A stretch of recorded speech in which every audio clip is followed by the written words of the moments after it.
Okay, this is Chris again.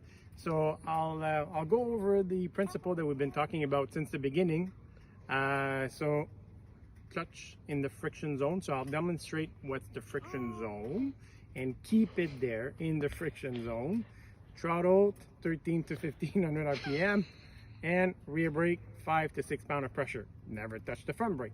Don't use the clutch to slow you down or to brake you. You need to use the rear brake, right?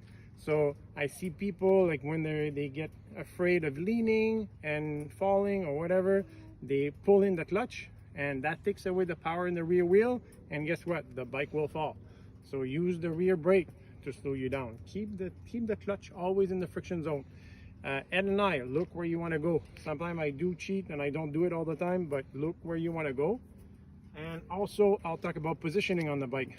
So if you're on the highway, you might be a little bit slouch, but if you're doing slow maneuver, you need to sit up straight and get the closest to the tank you can, squeeze the tank with your knee and do it like that. Again, it kind of brings it a little bit easier. So I'll demonstrate the friction zone. Keep the friction zone every time you do your slow maneuvers.